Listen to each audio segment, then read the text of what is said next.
is KC Sports Network, proudly presented by Emprise Bank. What's going on, everybody? Welcome back to another episode of Run It Back. Long time no see. I am joined by the wonderful and the baseball queen, Miss Sophie Dilley. Thank you so much for coming in clutch. As always, coming on the show. I appreciate you so much. Yeah, thanks for having me. We haven't talked baseball together in almost 2 years, so I'm excited for this.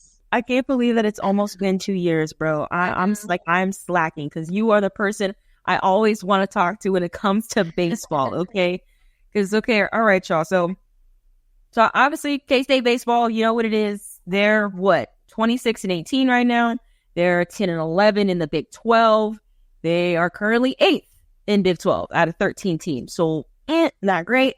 They started the season off really good, Sophie. But then they kind of just went into a bit of a skid, starting from UCF, then going all the way to, I think, was it Northeastern, when they finally got a little bit on track.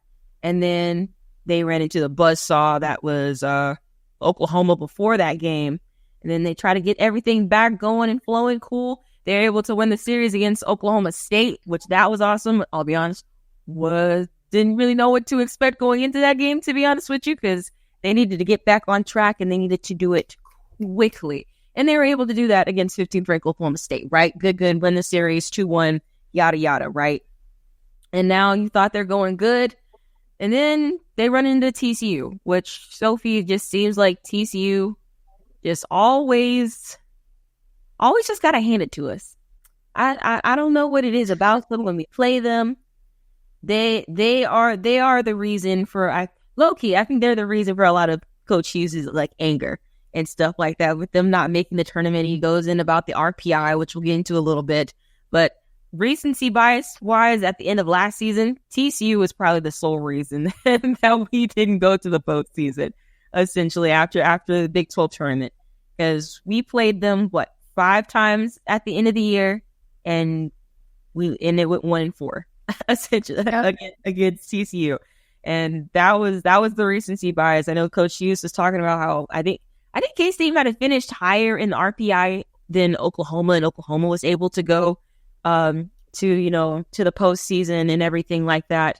But like I said, recency bias, it's a but because TCU is essentially the sole reason why, for the most part, that we didn't go to the postseason as far as that's concerned. But TCU was another buzzsaw that we ran into. Bright side, didn't get swept, so that was nice. But then the struggle still kind of continues, especially in the Big 12 right now. Yesterday we played Nebraska for a non-conference game, middle of the week game. Damn, I wasn't able to watch that last night because it was on the Big Ten Network, and even though I tried watching on the Big Ten Network, it didn't show up. Some stupid Northwestern game showed up when I was trying to watch. So I don't know what that was about. But I woke up early this morning. I saw the result because I had to go to bed early.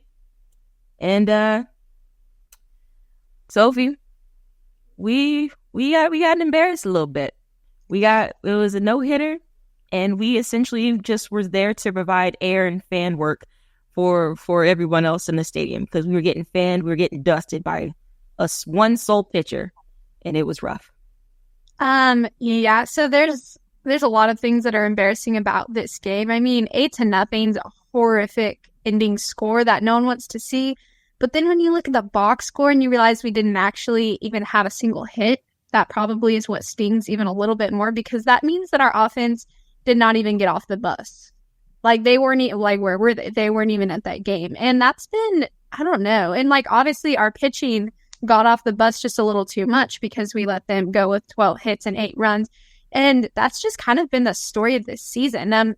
Like you said, we started off so hot, but I think people underestimate Big 12 play. And yeah, our pitchers were rolling against these teams. No shade to the teams that we played in the non-con, but they just didn't have the hitting power that we're going to face in the Big 12. And the Big 12 is so interesting this year because they're not as competitive nationally as they've been in the past, but top to bottom, this conference is so much more competitive within itself. I mean, there's so much movement that's been happening within the conference. And so it's just a really, really tough conference to play baseball in, and people forget that. And so then when we got to Big 12 play, I was always concerned that our pitching would not hold up. And I mean, I was hoping it wouldn't be true, but it's kind of been true. So I don't want to tell everyone I told you so. I was hoping I wouldn't even have to say that. But I mean, this was my fear all along, was that our pitching would not be able to hold up. We saw that last night, even against an opponent who isn't in the Big 12, but Nebraska's obviously Power 5. And we were playing away, and we just cannot seem to win without a little bit of Torrington magic. And we saw the magic against OSU. But again, when we're away, we have absolutely no gas in our tanks. Yeah, the away schedule, like not necessarily schedule, but the record this year, obviously it's worse than last year's. I think right now, let me double check so I don't say anything wrong. I think right now our away schedule, we're away record, I think we're 10-12, and last season I think we were 13-10, and clearly we got like quite a few games left to maybe, or we're 8-12 away, and then I think we were 13-10 away last season. So the record right now is clearly not where it needs to be as far as, without that Torrington magic, right? But I'm glad that you brought up the pitching, because I talked a little bit the last show that I had. Didn't get a chance to have one last week, but the last show that I had talked a little bit about the pitching, where K-State ranks it. We went up one. We went up one in pitching a couple weeks ago. When I last checked, we were 11th in the Big 12 in pitching. Right now we're 10th. So woo. Nowhere else to go but up. But with a 5.75 ERA. I understand the pitching has been struggling a little bit this season. That's essentially been that's just kind of the K-State way, essentially, the past few years. It's just like pitching has been a struggle. That's why they were able to bring in a Rudy Darrow pitching coach.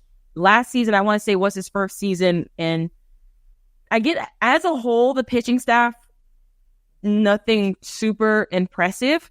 But that's what I was saying last show, is that I have faith in Rudy Darrow. I think it's just going to take some time, because I talked a lot about Jackson Whitworth last week. Obviously, he's like the dude on the mound for K-State this season, right? And his development is insane. He's like I think a redshirt sophomore. He's a redshirt sophomore. Last season, Rowe barely played at all. He had 10 appearances. His record was 1-4. He had an 8.72 ERA, 31 runs given up in 32 innings pitched. Those numbers clearly far from the impressive numbers that he's doing right now, with a 3.86 ERA, 6 saves, 75 strikeouts, 11 walks on the season. Bro's cooking. Bro is cooking this year. That's a one season jump. And Sophie, I don't know if you remember. I think, what is it? The first game that we called, I think it was against Northern Colorado, and it was storming, and it was late hours. And so I remember we were talking about pitching in that game too.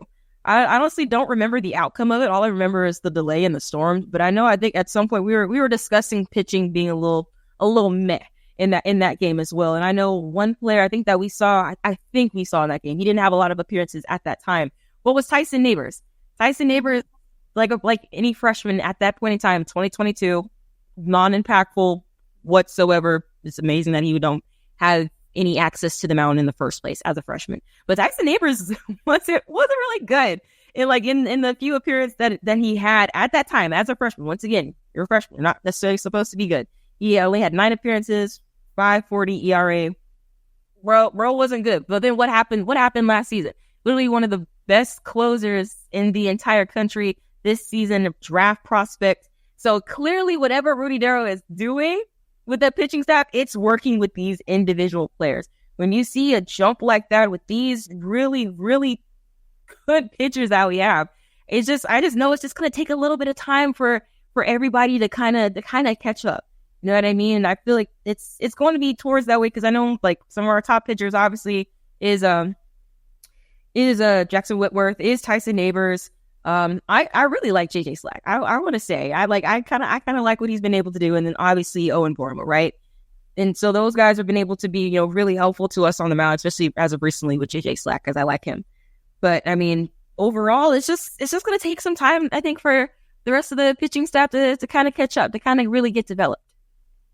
Right, and I mean, I'm looking at the box score from Nebraska, and I feel like the pitching box score has kind of summed up our entire season just in one game. We used, what did I count? 8 pitchers in that game. Nebraska used 1. So, I mean, when you got through 8 pitchers, we had one pitcher only pitch 5 pitches. that's kind of one of those where you're like, what was Pete thinking? Why did he have him in for 5 pitches? Like, he did a fine job. He recorded an out, but, he was in there for 1 out. You just kind of wonder why he's shuffling people around so much. But it's these middle innings. We have some long relievers that they give up 1 or 2 runs, and then the next one gives up 1 or 2 runs, which is whatever. But when you have 4 long relievers come in the middle of your game and each of them give up 1 or 2 runs, all of a sudden you're down 8 runs, right? And when you're hitting can't keep up with that, it becomes a really big problem. And I think that's where our bullpen is struggling, is they're of the mindset of like, oh, if I give up 1 run, what's it really going to matter? But when all 4 or 5 of the relief pitchers you bring in a game have that mindset, then all of a sudden you're down 5 runs. And so we've seen games where we've had one pitcher just absolutely lose it and give up 6 or 7 runs. And then the bullpen's been able to, hold on to it. But it's like that game might already be lost, whereas these games where it's like we're only down 2 runs when our starting pitcher leaves, that's a great position to be in.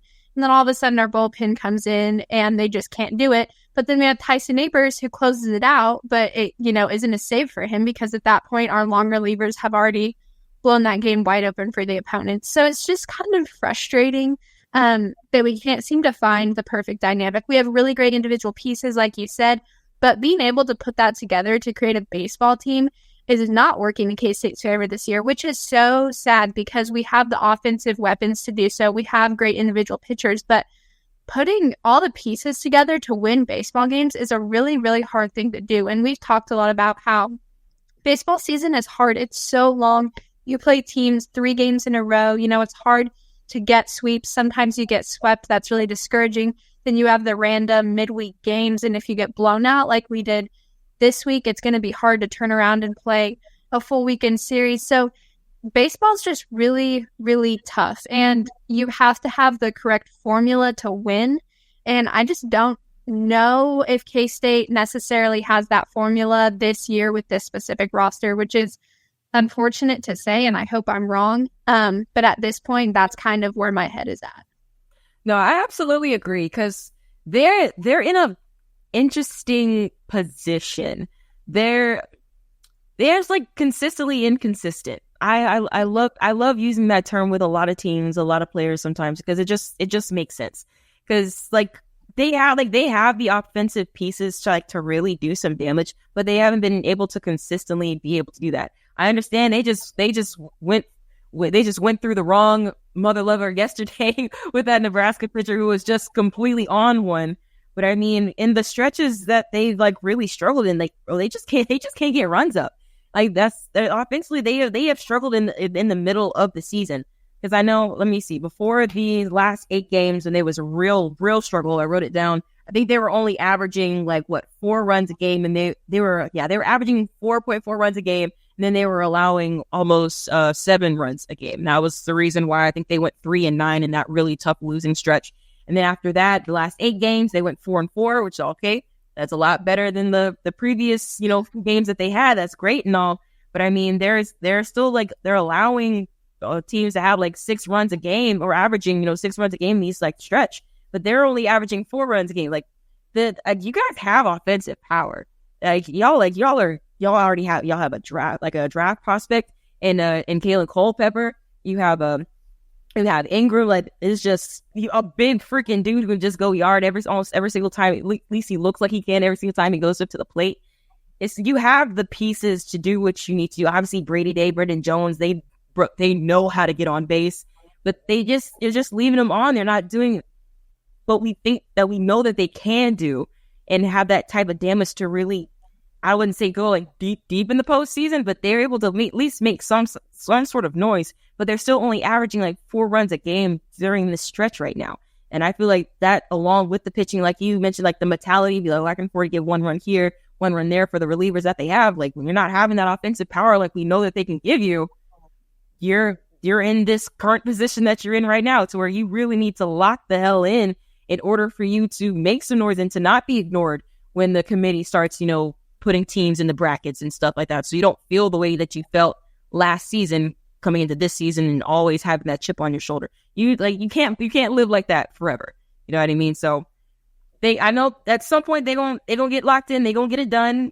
We just got to have that patience. But until then, we still got a lot to talk about, which we will in the second half of the show. But first and foremost, please, homefieldapparel.com. Get your shirts, get your jackets, get your hat. It doesn't matter because homefieldapparel.com has it. We'll be right back on Run It Back. We appreciate you supporting KC Sports Network by listening to our podcast. You have helped us become the highest-ranked Chiefs podcast network in 2022 and 2023. And don't forget about our daily Substack newsletter, the best written analysis you can find on the Chiefs straight to your inbox every day. kcsn.substack.com. All right, y'all, welcome back. So me and Sophie, we wanted to dive a little bit more into the RPI and everything that, the committee members are always looking for when it comes to the postseason, right? And Coach Pete Hughes, he was talking, I don't remember which station it was. Let me pull it up on my phone. He was talking to one of the news stations. He kind of had like a little 2-minute rant regarding the RPI. And of course, we know how he felt about it last season when K-State unfortunately got kind of like left in the dust. It's Caroline Sorrow interviewed him. It was on a KSNT Sports in Topeka. Really good stuff from them.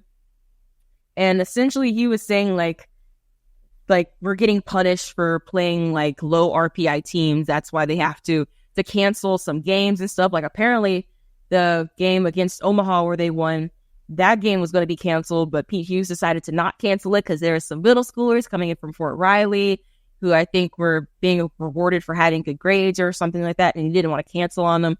But apparently when you are playing a team in a lower RPI ranking, that lowers your individual, like your team's RPI ranking. And he said like that shouldn't happen. If your team loses to a team that has low RPI, then yeah, we'll wear it. That's deservedly so. But for just playing and beating a team, he's saying like you're getting punished for winning and stuff like that. And you know that he had beef already with the RPI for like leaving them out for the committee leaving them out last year in the tournament.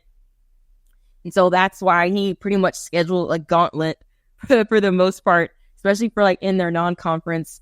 And you already know, being in the Big 12, Sophie, like you mentioned earlier, like this is a damn good conference top to bottom. Like the Big 12 eats each other in literally every single sport. That's the most consistent thing about this damn conference. Like everybody can get got, right? And so like a majority of the conference is already like top 50 RPI. So even though K-State might be a little bit in the mix right now, they're at 36 RPI right now. They have a lot of chances to really get right. Is they'll have West Virginia coming up. They'll have obviously KU coming up, and then BYU. I think is the last series of the season, and BYU is kind of cheeks. But once again, Big 12 team, I don't sleep on anybody, even if they are cheeks. Okay, but it's just having that opportunity in the RPI.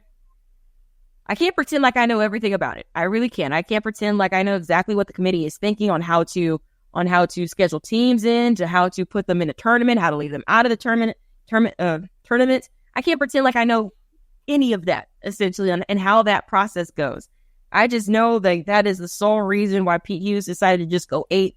And like I'm like he's going to turn up that non-conference schedule up, and he's going to start canceling games against, these smaller RPI schools. I don't recall him really doing that last year or the season prior to that until they really got last season. And what I believe they deserve to go to the tournament. It's just that recency bias against TCU, like I mentioned before. But right now, this is the RPI world that we're living in, obviously, and Pete Hughes kind of has had enough of it, essentially. Right, and like you said, RPI is very confusing. And in a lot of ways, I don't even get why they use it, because ultimately they sometimes don't even use it. Like TCU had a lower RPI than us last year. Obviously, they got a regional and we did not. So it's like, well, you're not even using the RPI ranking at that point if we're ranked higher. So sometimes I really get confused, and like we're ranked 36 right now in RPI, which I was like, really? We're that high? I mean, that sounds horrible, but I don't know if we're top 40 at this point. I mean, I think we're top 50, but top 40 might be a stretch. But it's just really interesting. And Pete Hughes, he seems like a very scary guy. He's actually a really nice guy. But him like kind of losing his mind over this is so valid, because it's like, why are we fighting and trying to make the best of our RPI? And like he's scheduling all these great non-cons for our RPI, but it's like, is that even going to help us ultimately? because at this point they take 64 to a regional, right? And so when you're looking at it, it's like, well, top 64, if we're 36, like we should not really have anything to worry about. But at this point, I think if we were getting selected tomorrow, the committee might be on the fence about K-State, because do we really have that great of a resume? I don't know.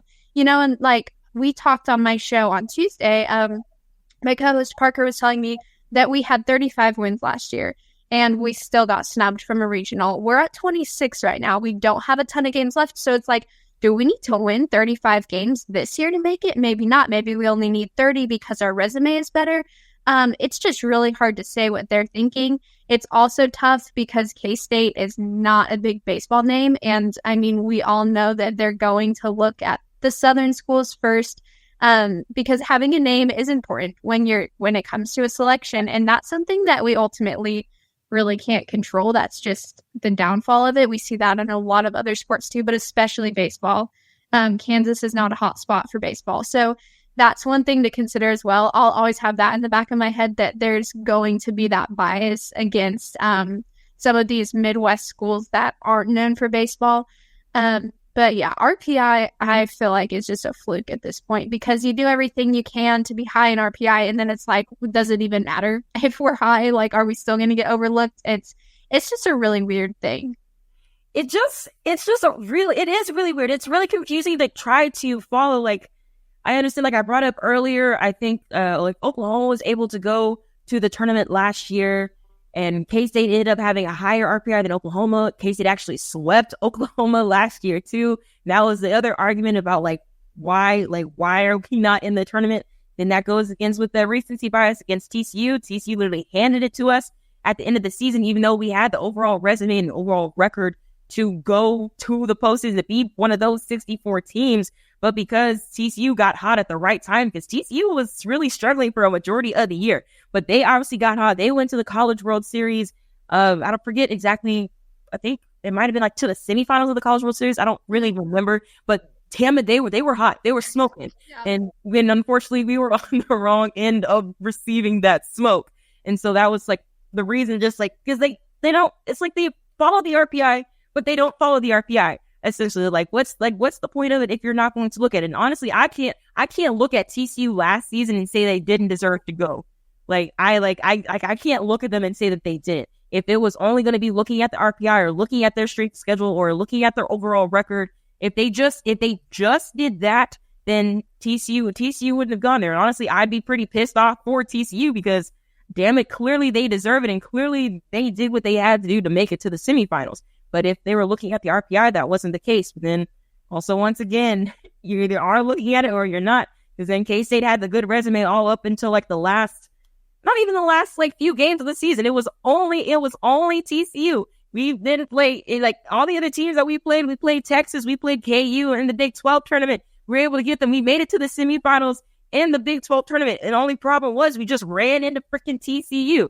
Okay, and prior even to the Big 12 tournament against TCU last season, the series was tied 1-1. They were able to win the final game on that Sunday. I was there. I was on silence. You might have been there too. Might have been working working the cameras and everything like that. When you saw it, K-State was almost coming back. We almost had I don't remember. I don't think it was a grand slam to win it, but it was a situation to where a home run was robbed for the very last out of the game that could have very well determined us winning that series. And then that's just where that boxing match against TCU just kind of went awry, essentially. But every team that we played in that stretch, we handled business. Unfortunately, we were facing TCU at that time, and we just couldn't escape that in the eyes of the committee.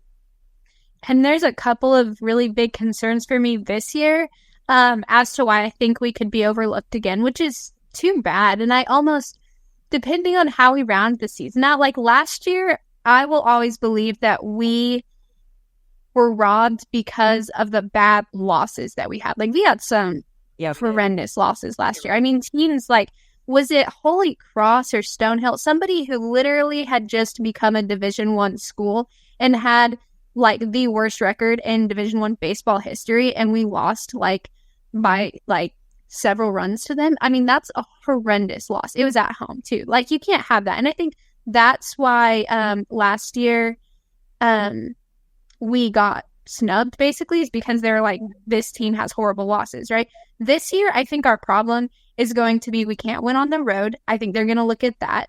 And then I think our other problem is going to be the fact that, like we've talked about, the Big 12 is so competitive within itself, and the teams are really good, and a lot of teams are going to go to regionals, but there's not a lot of teams in the top 25. And I think they're going to really key in on that and say that, well, you can't even have a winning record in a conference that's not good, and that's not true. The Big 12 is good when you think about the top 64 going to a regional, but in terms of the top 25 net rankings, yeah, the Big 12's not really in that mix as much as they have been in years past. And I think those two things are really going to kill us. And unless we turn around like a couple of really, really, really good series to end it, like we have to win the KU series, we need to win the West Virginia series if we're looking to do anything postseason wise.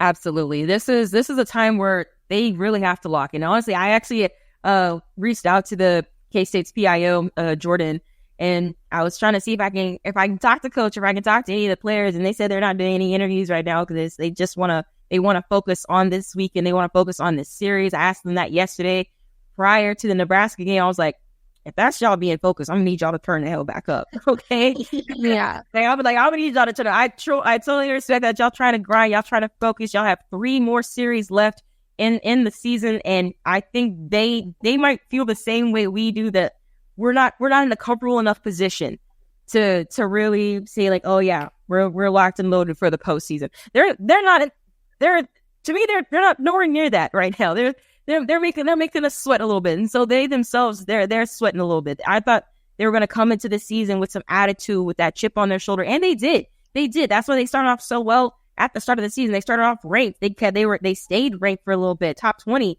and then all of a sudden Big 12 play started. Things get a little bit heavy, and then this is where they are now.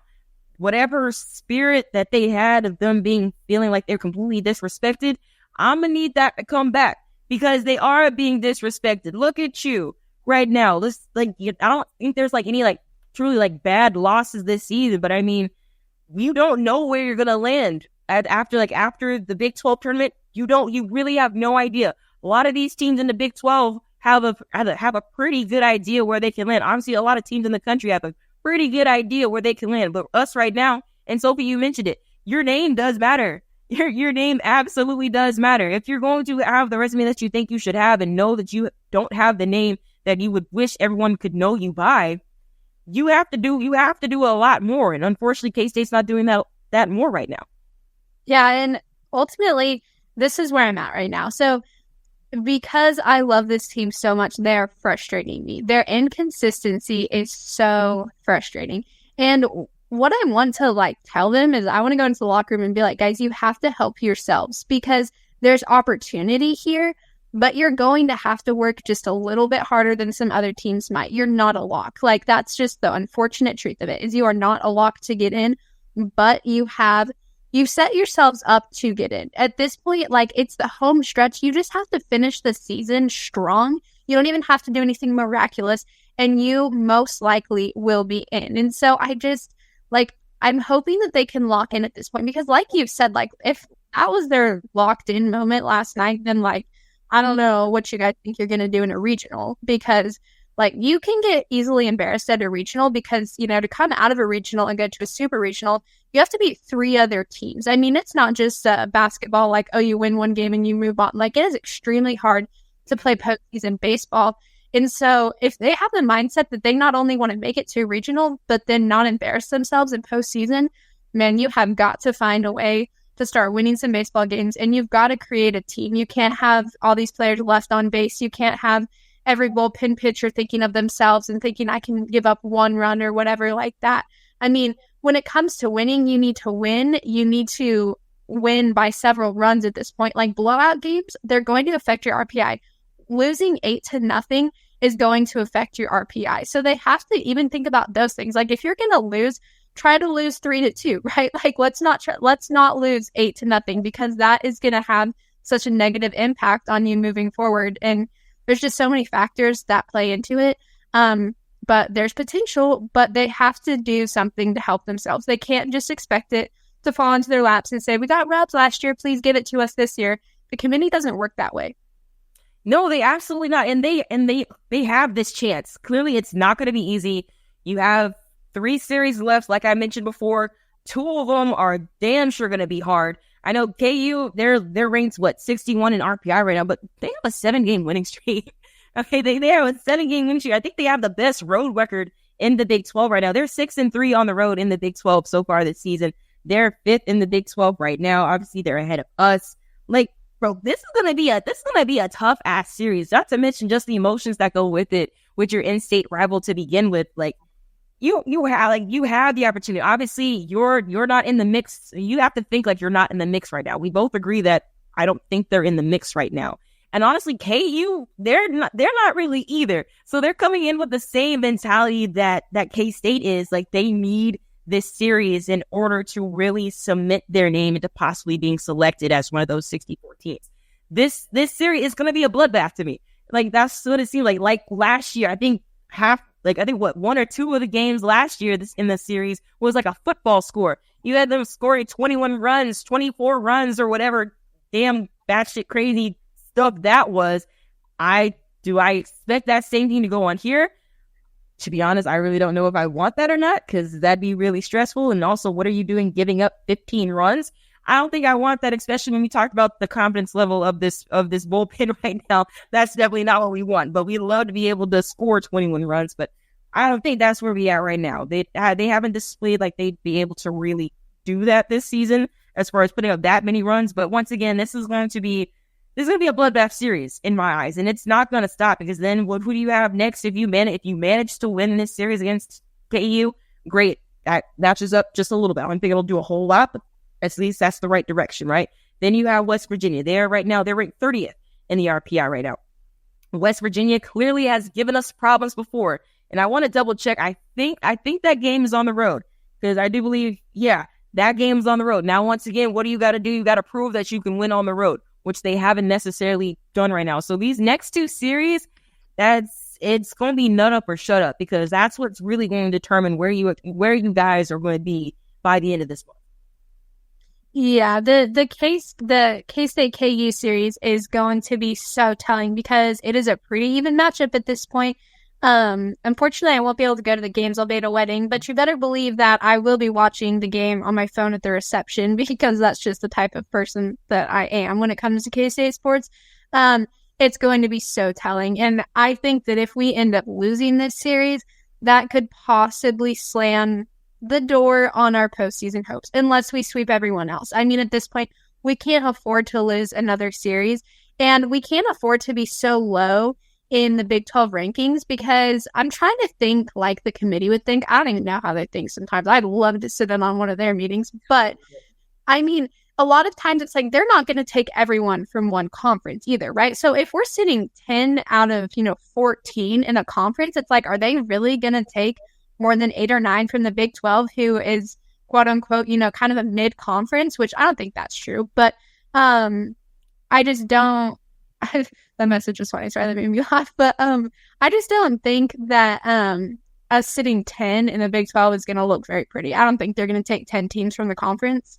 So you have to think in that mindset too. Like, if we can beat KU, maybe we can hop some people. Maybe we can be sitting 6 or 7 within the conference.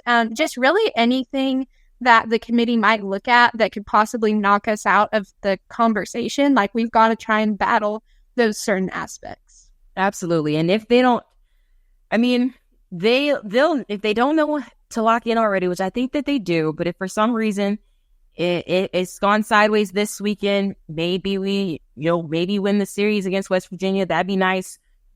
Whatever happens, I see they still have that opportunity for the Big 12 tournament. Like, once again, they were still in the same boat last year too. How it ended, obviously not winning that series against TCU. Then what did they do in the Big 12 tournament? They did damn good in the Big 12 tournament. They beat Texas. Tyrell had a damn Jordan game almost, because he was throwing up in between innings, but he was making it do what it do with the slider. And then they beat KU, but then, like I said before, they just unfortunately ran into TCU again in the semifinals. Well, now this is a bigger conference. I get that. I understand that. But, I mean, they have the ability to turn the hell up, because they did it last year. They just unfortunately just faced one team that they couldn't beat. So we know it's in them. We know it's in them, but they just gotta really show up. I don't know how else to fully explain it, that they just have to show up. We've seen they have great individual players. We have great individual pitchers. We have great individual hitters. We have guys who know how to get on base. We have good defensive infield. The pieces are there. And just put them together, because we've seen it together. Just do enough. We're not asking you to go to Omaha this season. We're not asking that. You know damn well y'all are not. Prove me wrong? Great. But I don't think they are. But I'm just saying, y'all want to get that stepping stone? It starts now. It literally starts now. That's all I can say about that. Sophie, you got any adding thoughts? I don't. Like you said, there's opportunity there. They just have to reach out and take it. Ultimately, I feel like our fate is in our hands, which is a really, really good feeling. But if we don't take control of that, it's going to hop out of our hands really, really quickly. So we need to do what we do, control what we control, and hopefully in a couple weeks, this is a totally different conversation, and we're talking about the fact that, we're a lock, we're going to a regional, and I would love to see what we could do in a regional, because I mean, like I said, it's really, really hard. Even if you're the best team in baseball, it's hard to come out of a regional. But who knows? I would like to see us try. So let's set ourselves up to do that. I don't know. If we can go on a little TCU magic run ourselves, I would not be complaining whatsoever, because that run that they had was, damn it, it was magnificent. We were just on it. It was damn good. That's all. That's it. Like the ceiling ain't. It's not unreachable. Like it's right here. It's right here. It's not up here. It's right here. Just make those steps. But y'all, I appreciate y'all for listening in. Sophie, I thank you so much for talking some baseball with me. You're the only person I love talking baseball with, but I really appreciate you coming on. All y'all for listening. I appreciate you, Sophie. Any closing thoughts? Yeah, thanks for having me on. I love doing this, and go Cats. Hey, go Cats. All right, see y'all next week, hopefully with good things to talk about. Until then, see y'all next time.